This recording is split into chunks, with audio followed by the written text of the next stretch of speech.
All right, everyone, how are you doing today? I hope you had a great 4th of July. What we're going to talk about today are, okay, computer. All right, today we're going to talk about racism.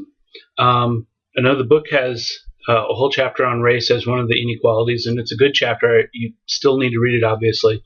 But I'm going to go outside the bounds of the book and talk a little bit more about racism in general. And part of the reason I'm doing this is because we've had such an interesting couple of years when it comes to race. You'll notice people can hardly talk about race issues without the whole thing developing into a fight. So let's break into this. So the first chapter is, or the first slide, we're going to talk about 2 different definitions and 3 different kinds of racism. And we're going to talk about some cognitive psych because it helps us understand the racism itself. Okay? All right, so the first problem you run into is that racism means a couple of different things to different kinds of people. So often the definitions that people are using confuse the situation, right? So the straightforward definition of racism is prejudice or discrimination of somebody by their race. So seeing someone who is Hispanic and assuming that they're going to speak Spanish, for instance, is racism. I'm seeing that person, I'm making a set of assumptions about that person, and then I'm acting on that person. If that same Hispanic person, if I didn't want to hire them because they can't do whatever it is I need them to do, well, no, let me rephrase that. If I see that Hispanic person and I assume that they're not going to be able to do what I need to do, say communicate in professional English, that's racism, right? Why? Because I saw them, I made an assumption about them, and then I discriminated against them. So prejudice is about the attitudes, discrimination is about the behaviors or actions that go with those attitudes. So if I see this person and I think, they look Hispanic, they must speak Spanish, their English must suck, right? There's the recognizing their race, making an assumption, and then acting on that assumption. That's just straight up racist behavior. Now, one of the problems that people bump into is, what do you do when the Hispanic person stereotypes the white guy, right? And when you hear people talk about this, they'll talk about it in terms of reverse racism. It's a completely legitimate issue insofar as you run into exactly the same problems, right? If the Hispanic looks at the white guy and assumes, I don't know what a Hispanic would assume about the white guy, but makes an assumption and then acts on that assumption, it's the exact same kind of behavior, right? So it's utterly clear that these are 2 of the same instances, right? Now, the one problem you run into, and if you pay attention to the way debates unfold when people are trying to talk about race, is that power, social power, plays into this, right? So in our world, it's clear that on average, ethnic minorities like Hispanics, like American blacks, are less well-to-do than white Americans, right? Now, that means that on average, in a given interaction, the white person is going to have a certain amount more social power, especially if you don't know anything more about the 2 individuals involved, right? Some definitions of racism will argue that racism only works as a technical concept when you're talking about the group in power discriminating against a group with less power. Okay? Now, you don't have to agree or disagree. It's the kind of thing people argue about a lot. It doesn't matter. What matters is if that's the way those writers define it, then in their book, that's the way they get to talk about it. If you've got a person who is over here saying, oh yeah, but I was discriminated against because blah, blah, blah, and it was reverse racism, and this person over here says, you can't have racism if you're the majority and this person's the minority. I've seen these debates develop on Facebook and Tumblr and just completely fall apart. And the problem is these people are really talking about two different kinds of racism. They're both legit. One of them would appear to be a bigger problem than the other, but the two discussants can't get to that recognition because they're working off of two different definitions. So, there we go. You know what? I should talk about... Here, hold on a sec. Boom.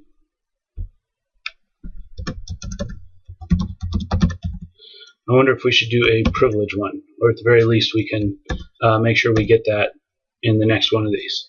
Okay, now, the next part that I want to talk about is that there are three different layers of racism, and that further confuses the discussion. Okay, when you hear, well, let me just lay them out, and then we'll talk about different possibilities. When you hear about racism,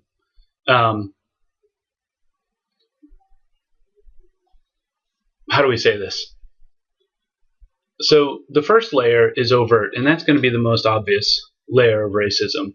I don't like purple people. I don't know about you, but I don't like purple people. So I just don't want anything to do with them. I don't trust them. I think they're liars. I won't hire them. I'm not going to go to their restaurants. And the last thing I'm going to do is listen to their music on the radio, right? Because I don't like purple people. Okay. That's old-fashioned racism. It sounds just exactly like people might have spoken in the 50s and 60s before the civil rights.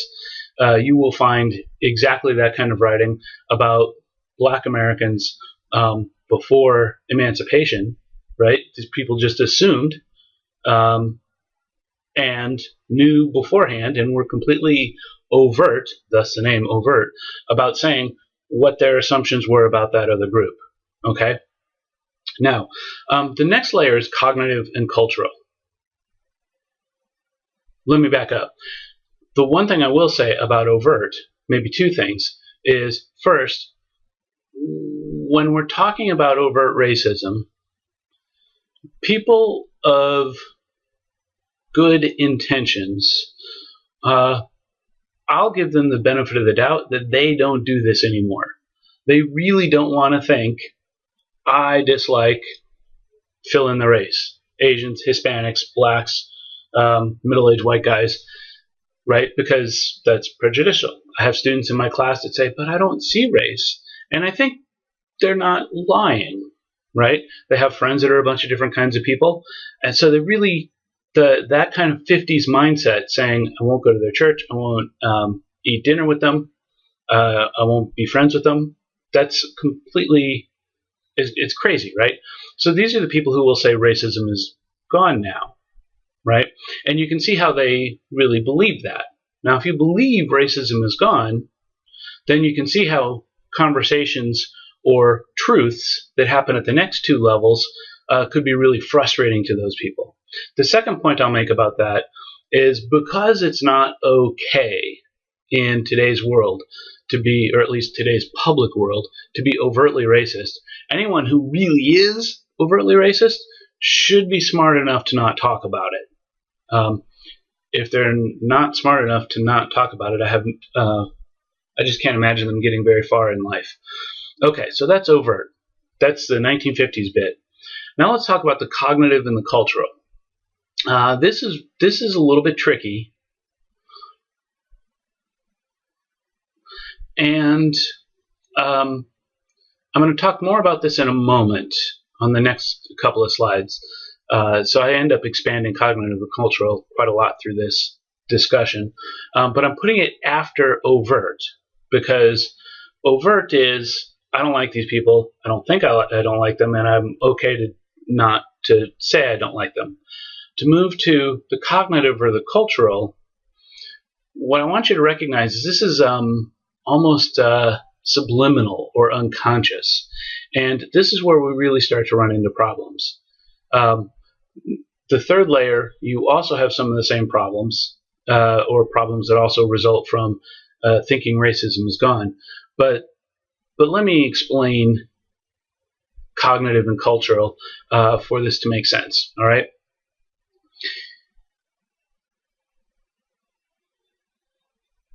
You know what? Let's just jump ahead. Okay, so we'll talk about this and then we'll go back up to number 3. So for cognitive and cultural, you can't avoid this, right?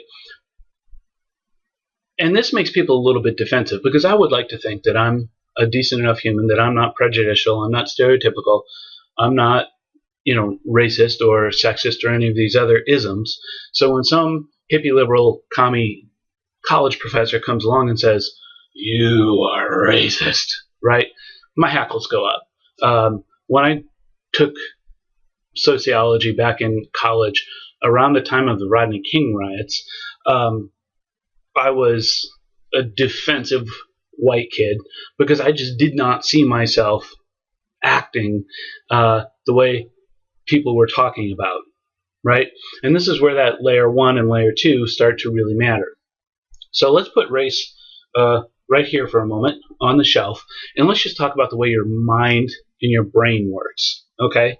So the headline here is you cannot avoid number 2. You can only double check your thought processes. So let's back into cognitive psych for just a moment, for a slide or 2 or 3, and then we can get back to it. So first of all, the first thing you need to know is your mind builds models of the world, or rather your brain does. I say your brain and not your mind because this happens behind the scene unconsciously. It's what your brain does. Your mind being your consciousness, your soul, your whatever. This is all happening behind the scenes. So, and furthermore, well, all right, so what do I mean by your brain builds models? Okay, there's reality out there. Now, I can't reach out, I can't touch that reality except through my brain, right? I can reach out and I can touch things, but my brain's not touching them, my mind's not touching them, my hands are touching them, and it's sending signals up to my brain and telling me that, aha, computer here, right? Computer mouse. My eyes are looking at the screen and seeing the cursor, right? But my eyes are taking that, filtering it back, putting it into my brain, and my brain's building a model. So my brain has models of desk, of computer, of camera, and that's no big deal. That's just how it works, right? So if I said, I'd like a laptop for work, well, everyone understands work, right? We also know that everyone's work is a little bit different, but we understand work. Everyone understands laptops. We know that there's a lot of different kinds of laptops, but there's an idea of laptop, right? And that idea of laptop is the model of laptop. That idea of work is the model of work, right? Okay? And a huge component, not a huge component, the entirety of our thinking about the social world is built on those models. When I'm hanging out down here and some southerner makes a joke about a Yankee to me, right? That person has an idea of who quote unquote Yankees are and is making a joke to me because for whatever reason they think I fit that, right? And notice if they have an idea of who a Yankee is, they also have an idea of who they think a southerner is, right? Bam, there you go. Earlier I had mentioned work. We all understand work. We all understand work, and we understand that work involves bosses. Bing! There's a model of bosses in your head because I just said it. We understand coworkers. Bing! Oh, coworkers, right? Why? I said it.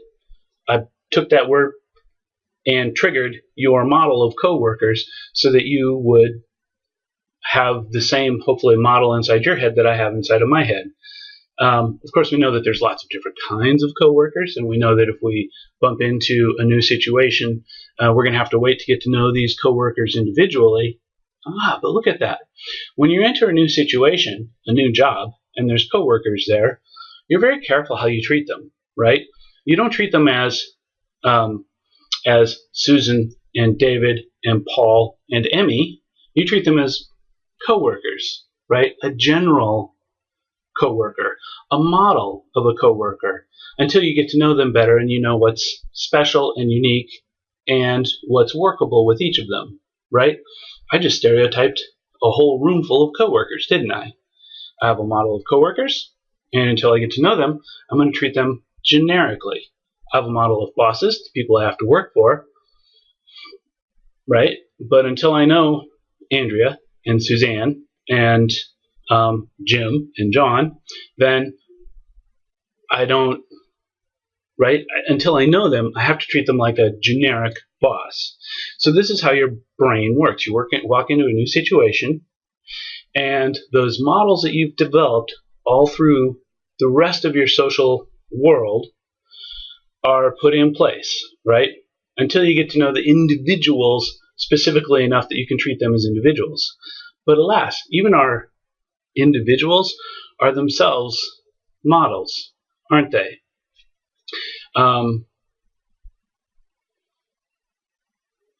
If I think of, for instance, Vic, a person I worked with a long time ago, a very specific kind of person.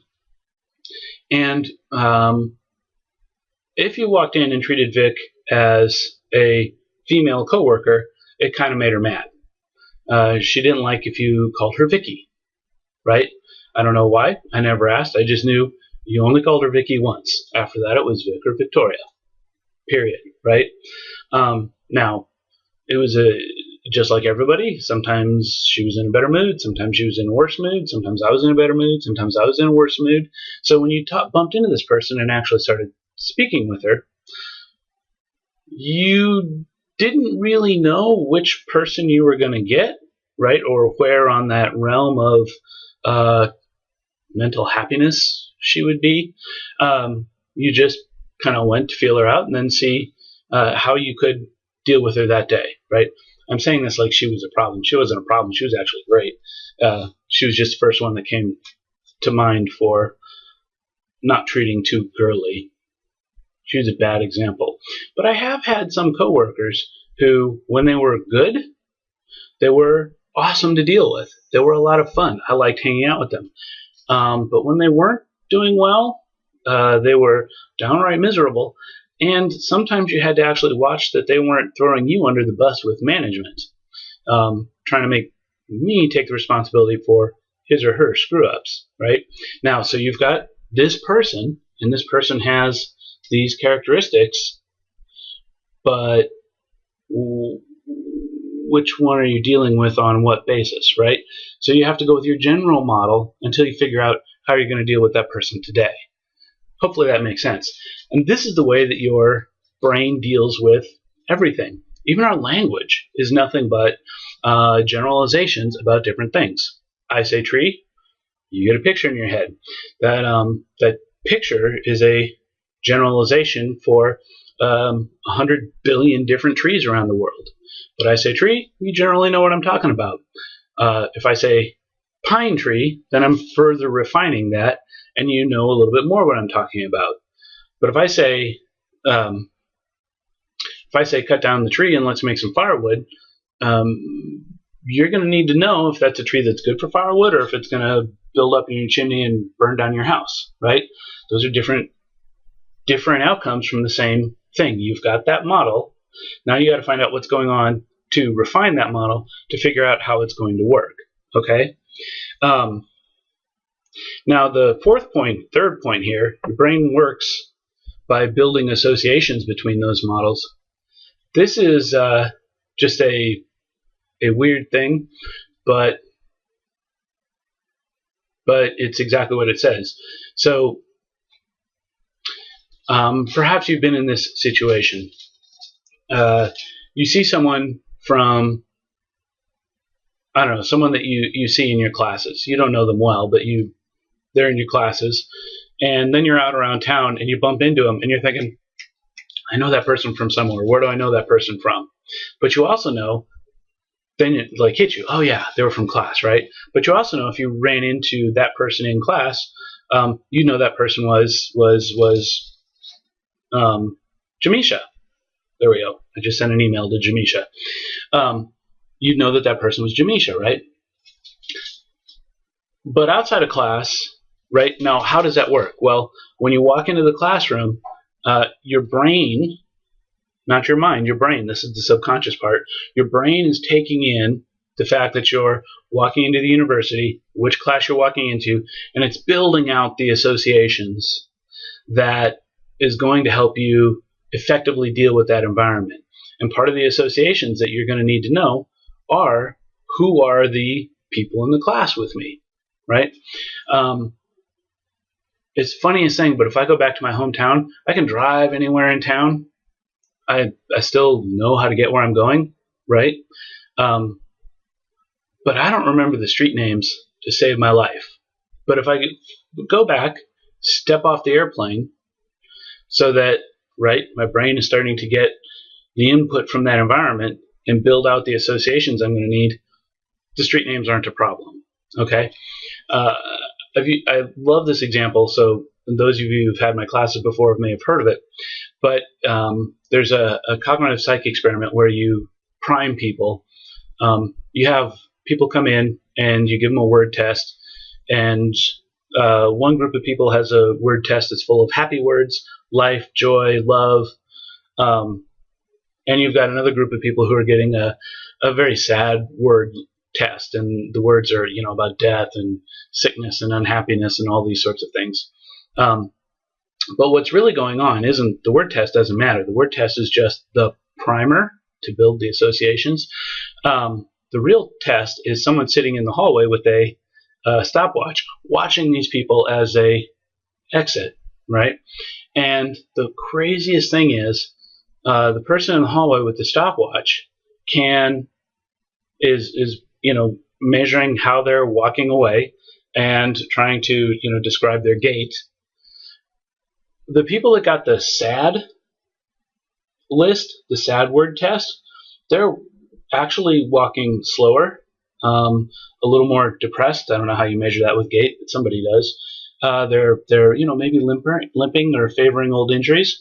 The people that had the youth, joy, happiness, vibrance test, they're walking a little bit more sprightly. It's not a huge difference, but it's a measurable difference. All right. Now, if we went and asked those people, they would have no idea that they were walking differently based on their tests.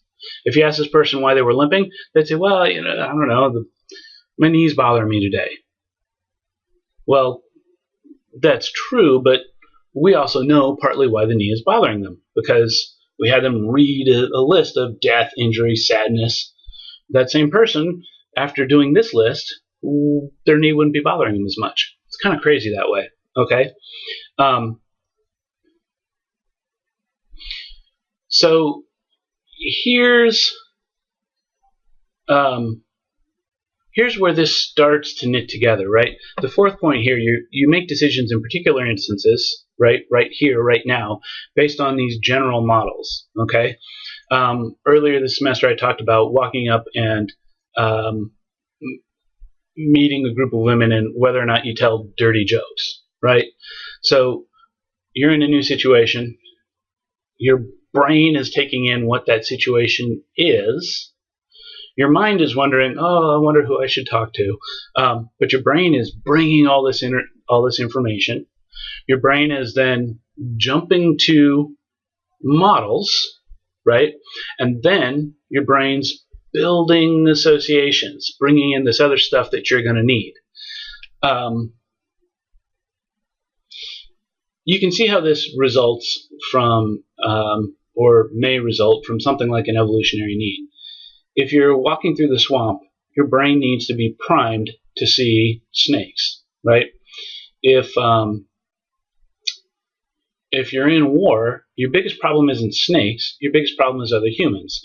So what your brain is listening for and looking for isn't going to be snakes, right? It's going to be something else.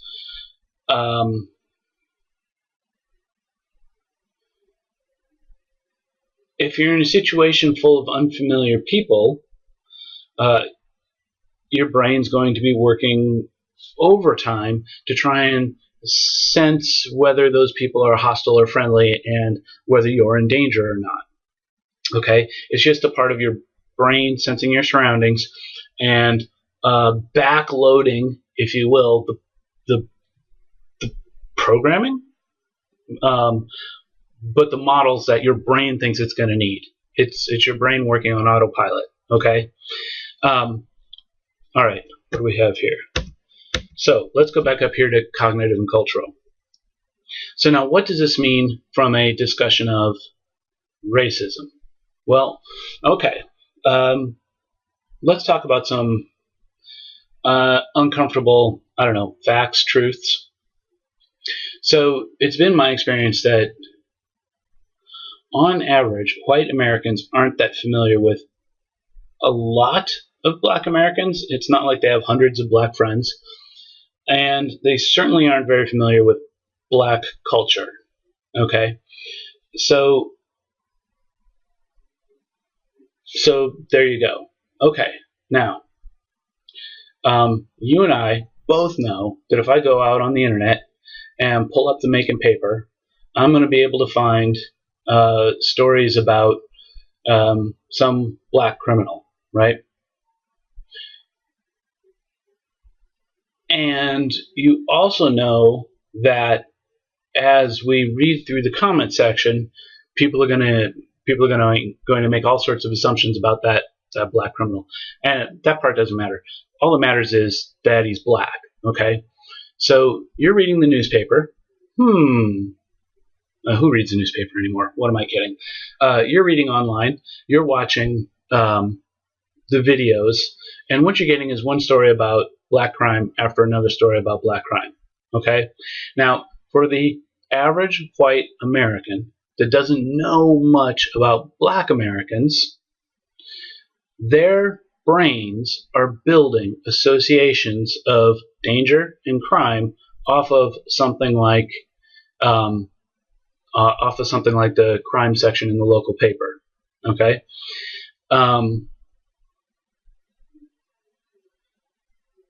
Now think about how that works. So the white person's driving along, gets off the roadway and starts driving through one of the funky areas of Macon.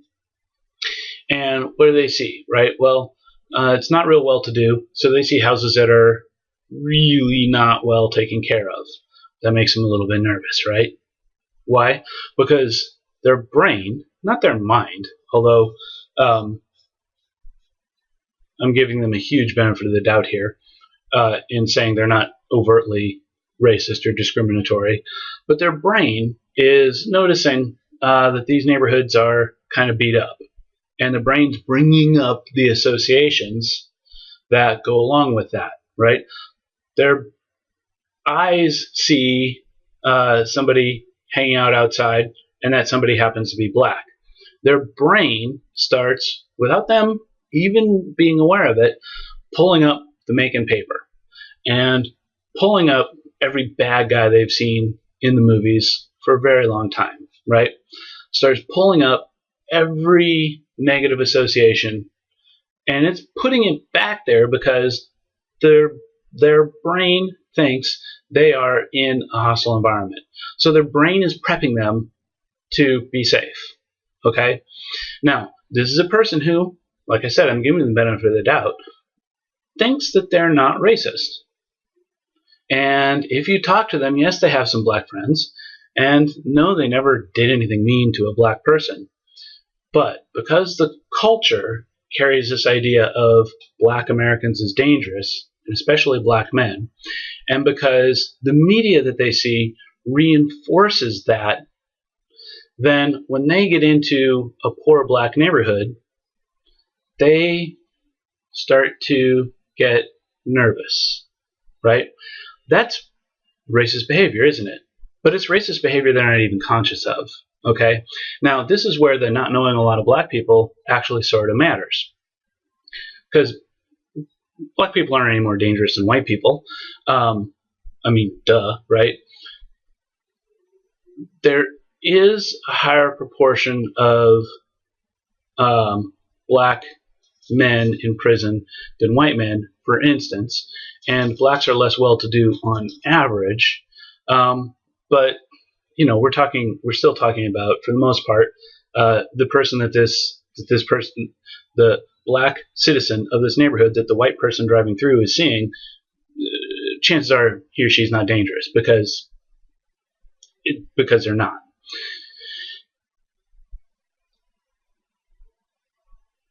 But if our white person had a deeper understanding of black culture, that white person could read the difference between someone who really was dangerous and someone who really was just someone in the neighborhood. But because our white person doesn't know enough black folks, they can't tell that difference, right? And consequently, their brain doesn't tell that difference. Now, if we took that same white person and went and looked at their family, they know darn well which of their family is dangerous and which of their family is not dangerous, their white family, right?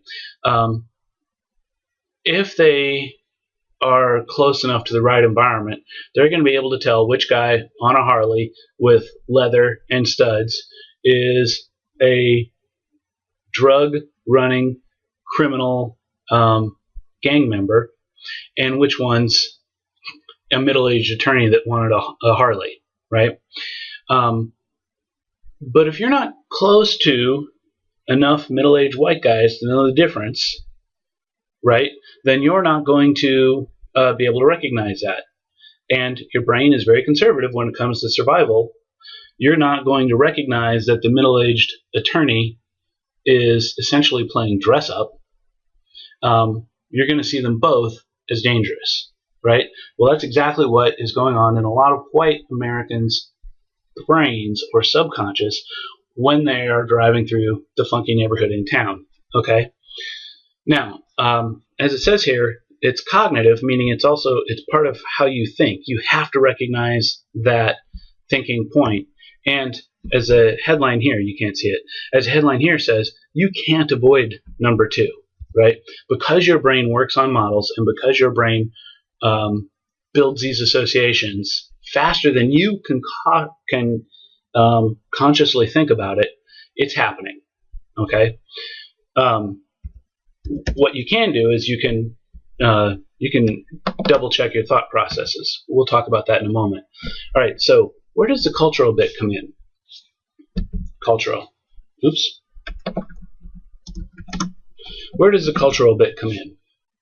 Okay, so this is where things get a little bit tricky, and this is where media and long-seated prejudices, cultural prejudices, lie. Okay.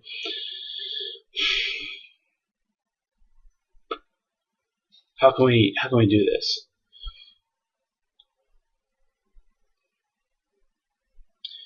So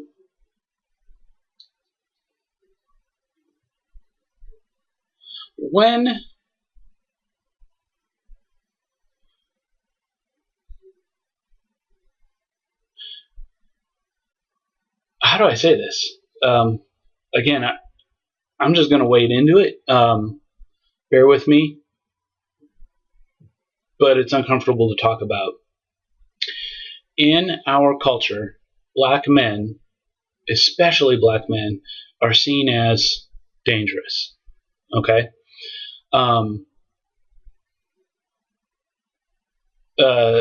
The young man from South Carolina, who shall not be named, when he perpetrated those acts of murder in the church, had said that you people were raping white women. Okay, you'll notice this goes back all the way through the lynching periods. This goes back all the way to slavery, there's a deep-seated cultural understanding of white women's propriety, for lack of a better word, and the danger of black men. Now, I don't know where this comes from. You could have a whole class on where stereotypes like that come from. But I do know it matters, but I'm just going to say it's there. Okay? So, weirdly enough, and the black men probably know exactly what I'm talking about. If I go to the coffee shop and somebody screws something up, I just need to be a little bit firm with the cashier, and they're going to get it sorted out. Nobody's going to expect that because I'm frustrated with my coffee shop order that something dangerous is going to happen. But if you talk to black men, especially the younger black men, one of the things that they will say is, I'm not allowed to get pissed. I just have to take whatever frustration people deal with me, because as soon as I get mad, people get scared. And when people get scared, the cops get called, right? So one of the things that's popped up in all of these Ferguson-type things, and it's just an element, but it's a cultural element, and it's important. One of the things that's popped up is the police just don't seem to be as frightened of the white guys they pull over as they are of the black guys. Okay? Now, in exactly the same way that the person walking to the elevator after reading the sad word list versus the happy word list won't necessarily recognize that their behavior has been changed by how they were primed, none of the cops are going to say, oh yeah, I'm more afraid of black guys than white guys.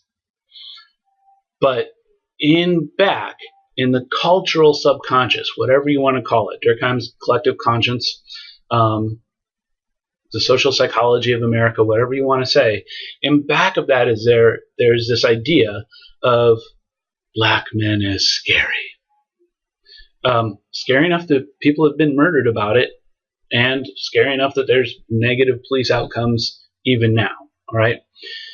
So, and if that's what's going on in the cultural consciousness, right, you'll start to recognize that, for instance, black men have to be everything they can be to not be that angry black man stereotype, right? And it's not that there's anything wrong with George. George is a great guy. It's that the world sees George and makes all of these assumptions about him. And if George ever gets frustrated, those folks are going to run with their assumptions to the very worst place. And it could end badly for George, right?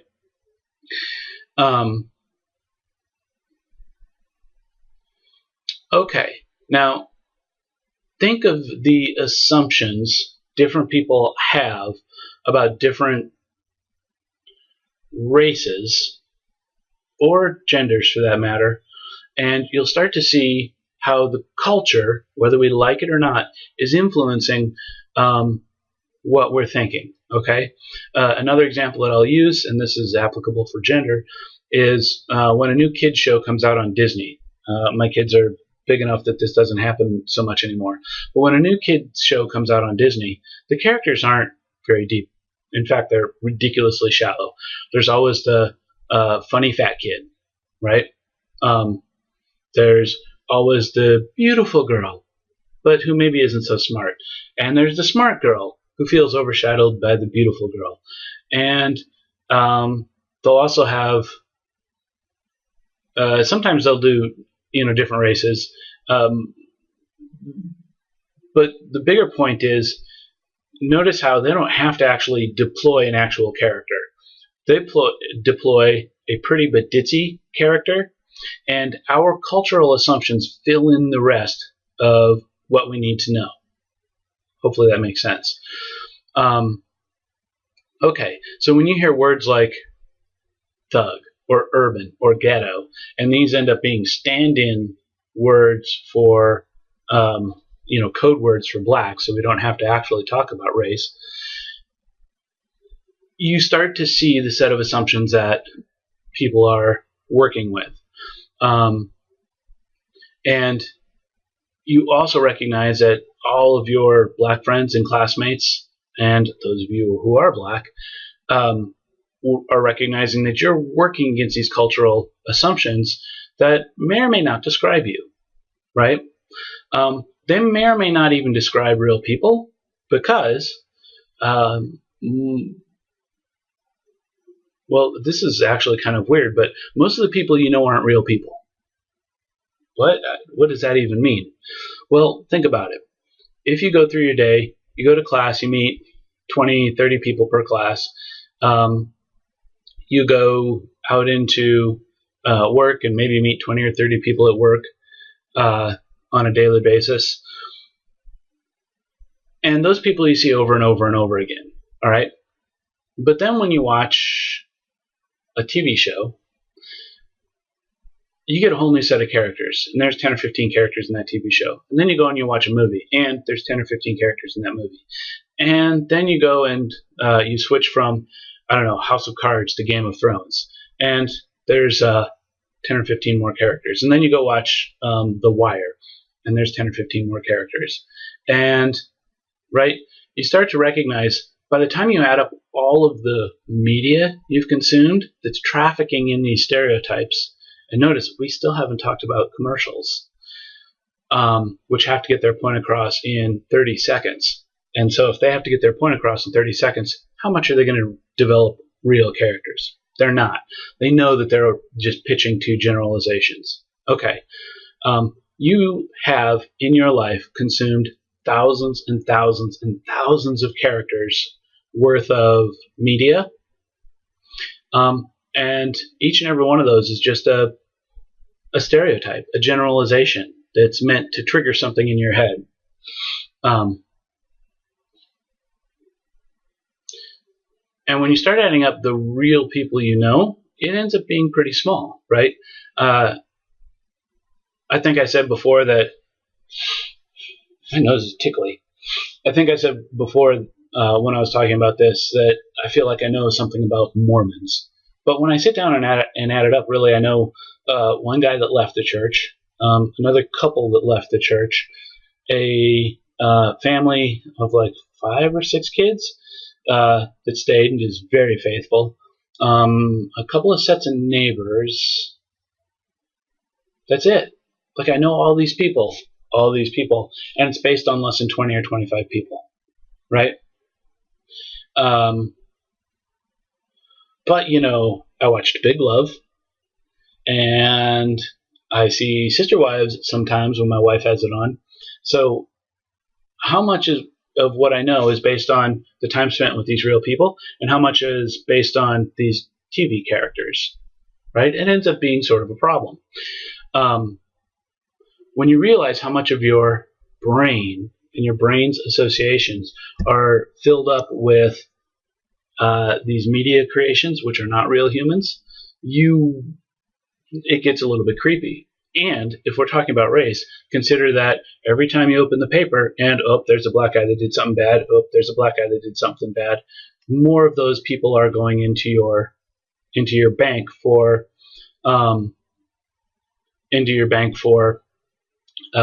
biases, and, well, let's not say biases, let's say models. Now, there's a really weird thing that happens, and that is that once people have built their model, they're not very good at changing it. Okay? What do I mean about that? What do I mean by that? So, and you'll notice this in yourself too. When you think you've got a thing figured out, and many times we think we know what we're talking about after we've seen 2 instances. When we think we've got a thing figured out, we start to look for confirmation of what we think. So if there's an outlier, we ignore the outlier and we take the data that confirms what we think and we use that. Okay, so in a cognitive sense, this is why an atheist and a religious person can look at a beautiful sunrise and see completely opposite things. The atheist sees proof that the world doesn't need God.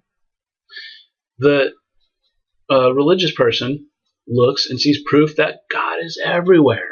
Okay? How are they both looking at the same evidence and seeing different things?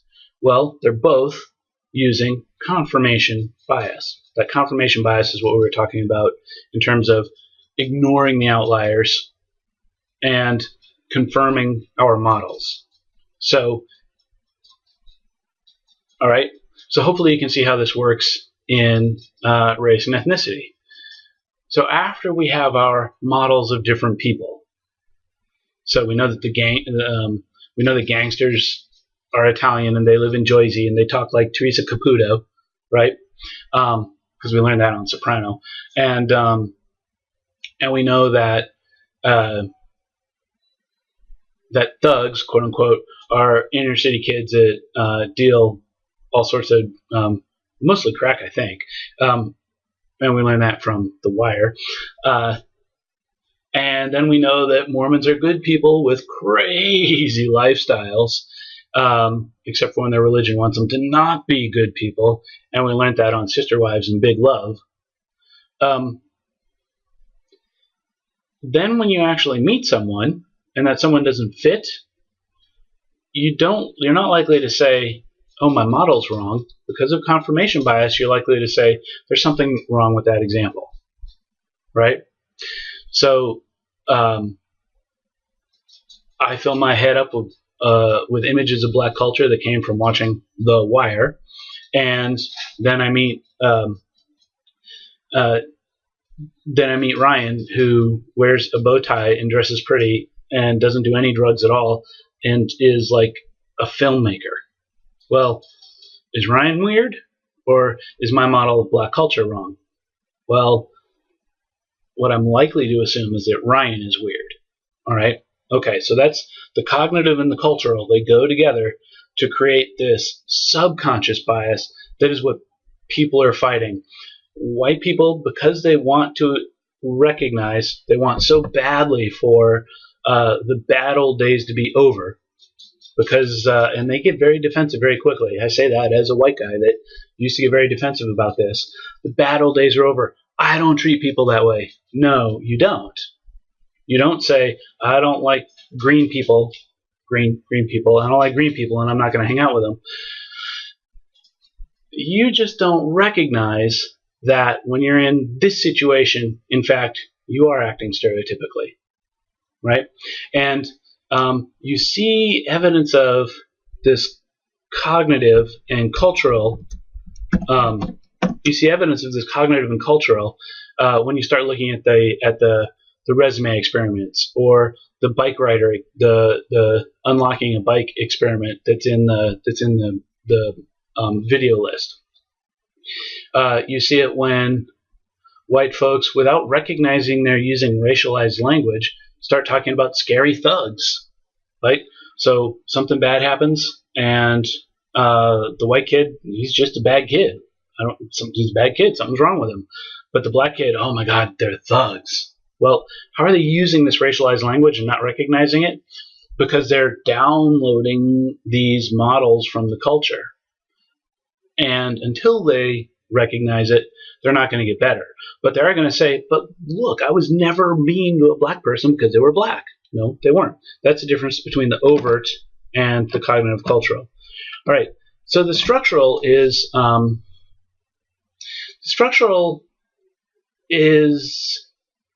well, as I have here, social inertia.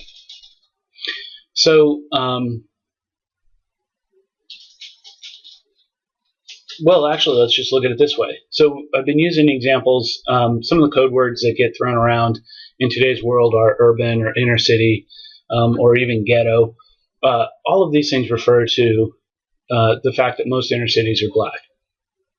Okay, why are most inner cities black?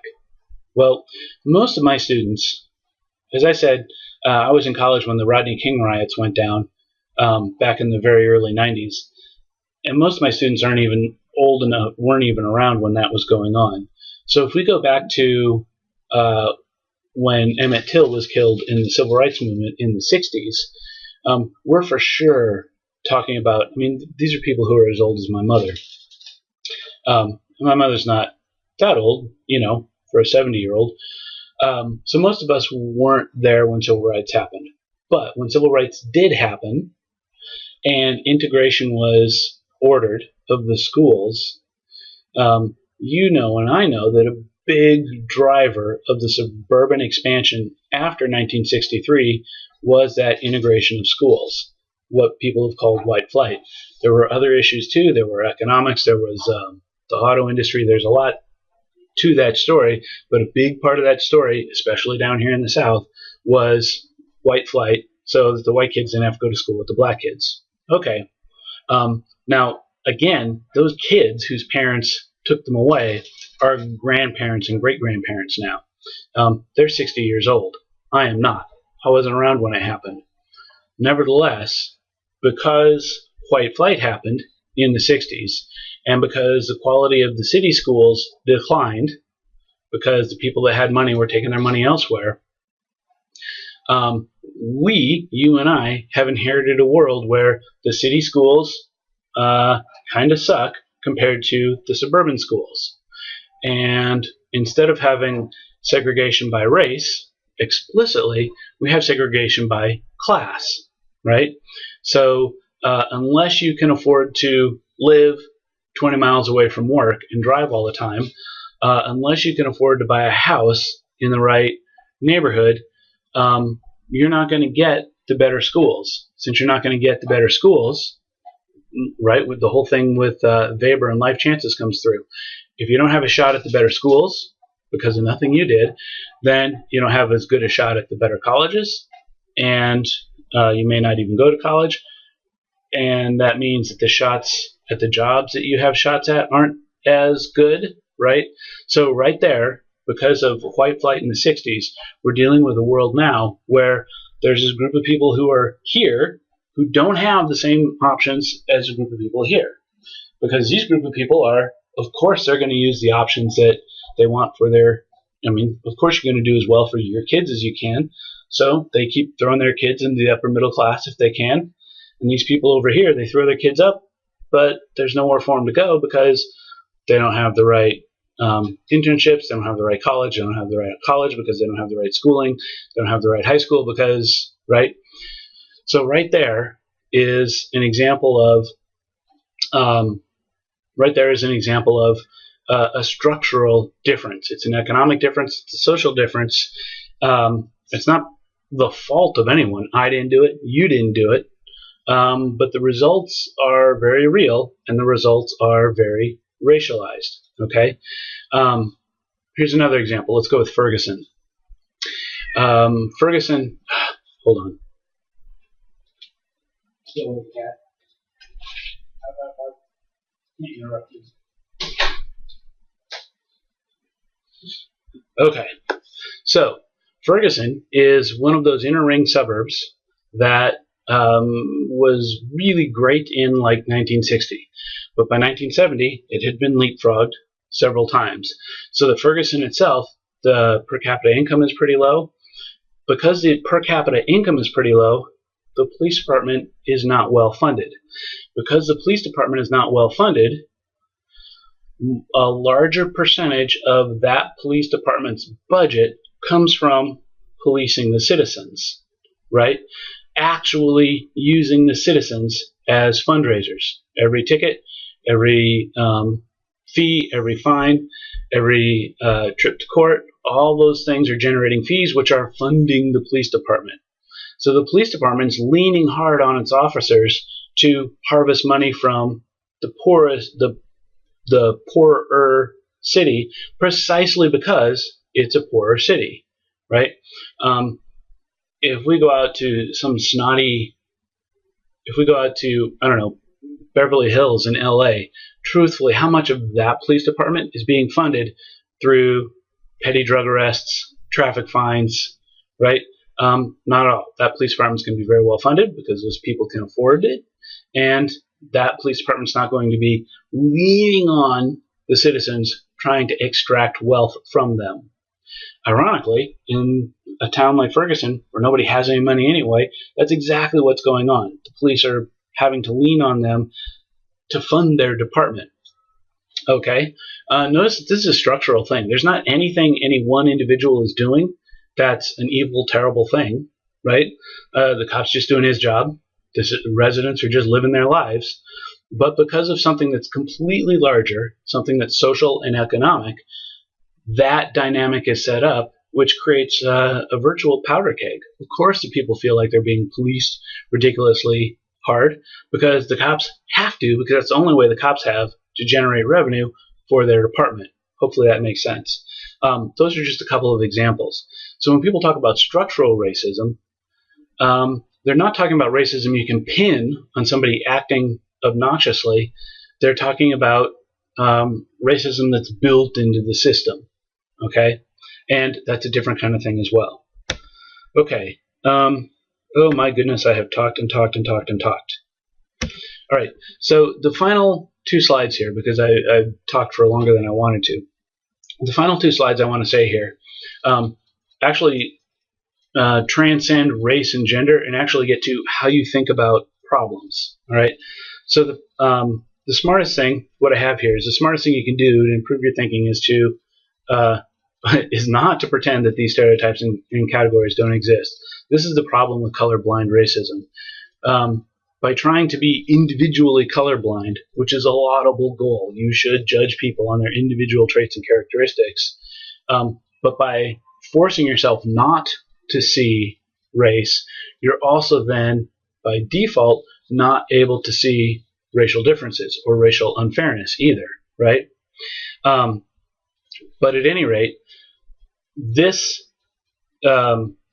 the way to improve your thinking is to recognize these patterns, and there's two of them. There's going from the top down, there's going from the bottom up too easily, and going from the top down, whatever. All right, so let's just go with number one, right? But we want to slow down your thinking.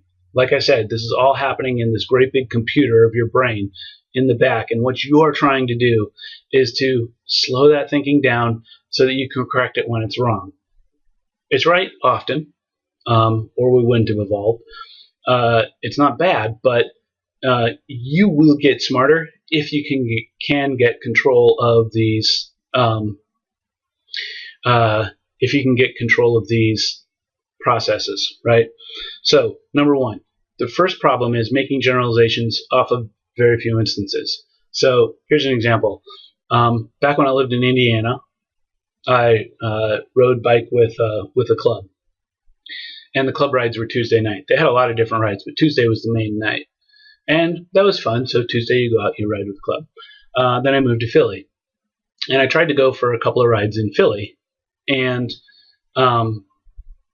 I found out after calling the shop that the club rides were Tuesday night. Well, so then of course I'm start thinking, I wonder if Tuesday night is like a universal cycling thing. Okay, well, it may or it may not be. But notice what I'm doing. I just had two instances, and I'm generalizing to all of the cycling clubs around the country, right? Now, I can't help it. It's the way my brain is working. What I can do is think, well, that could be, but that's not much data. I could also be wrong, and wait till I find some more people. That's making a generalization off of very few instances. When it comes to race, hey, I know two Mexicans. Therefore, Mexicans are like this. Well, no, you know two Mexicans. And you might like those guys, you might dislike those guys, and your brain's making those generalizations. But you don't have to, you're not bound to those generalizations. That's your computer working for you, but you can override the computer sometimes. All right. The next one down here is the other way, thinking our personal situation won't match the statistical trends. We'll use the race example. It's funny when I bump into, if you actually ask around, because the reality of slavery was so bad, and because we're so far away from it, it's safe to say it was very bad. And if you talk to white folks, white Americans, they'll tell you, yeah, if I was around in 1860 or 1855, I obviously would have been against slavery, because we all want to think, we all want to think well of ourselves, I guess. But notice how if we actually went back and looked at the polling results or whatever they had at the time, white Americans were like 50% for slavery and 50% against it. What that means, if you went and found a modern white person and asked them, is that truthfully, there's a 50% chance they'd be on the other side of the issue. They'd be on the embarrassing side of the issue, right? This is how bubbles happen in the market, right? When houses start going up in 2000, in 2006, and 2008, people said, well, some people said, look, it's a bubble. It's going to pop. This is terrible. Other people are saying, no, it's different this time. Okay, if financial bubbles always blow up and pop, eventually leaving tears and sorrow and sadness and lots of bankruptcy, and this happens over and over and over again, what's different about this time? And they'll come up with lots of reasons. Oh, no, it's different this time. Well, what they're really saying is they think that these long-term statistical trends don't apply to them. They're special. They're that 1 in 100 situations. The really funny thing is, one of the things that always happens is in bubbles is people always say it's different this time. It's never different. It grows to a point where it's unsustainable, and then it crashes, and not only does it shrink back to sustainable, it takes a while shrinking below sustainable, which is very painful, right? We're still living in the aftermath of the 2008 bubble. Now, if you can start to recognize when here, another great example. When you start to ask people what they're afraid of, I bump into people who are, someone will put a picture of a snake in their yard up on Facebook, and there's all these, oh my God, can't stand it, it's ugly, it's dangerous, it's scary, right? There's all these things. But how many Americans actually die of snake bite? I don't know, but it's probably not a lot. They're just creepy. But because they're scary, we look at them and go, oh, that's terrible. What do people really die of? Well, they die of heart attacks. They die of car crashes. They die of, actually heart attacks and car crashes are good enough. And long before they're dead of those things, diabetes is kicked in and cancer is kicked in. So there are actual real things to be afraid of, and they're not snakes, right? But a snake is scary. Emphysema from smoking, it takes a long time to come on. And a heart attack's scary, but a heart attack, you don't even know. A heart attack feels like a thing that just happens, right? I feel just fine today. Well, it feels random. But of course, you can do things to mitigate these risks, right? You can improve your health. You can try and keep your weight down. You can try and improve what you eat, blah, blah, blah. We all know the litany. It's boring. But that's going to do far more for you in improving your health than staying away from the outside because there are snakes outside. Does that make sense? The real statistics about what people die from, we don't actually think about when we think about what makes us nervous. So those are the two things you need to work on if you're going to improve your thinking. All right? I'm going to save privilege for another video because I am tired. All right? So thank you, and we'll see you in a little bit.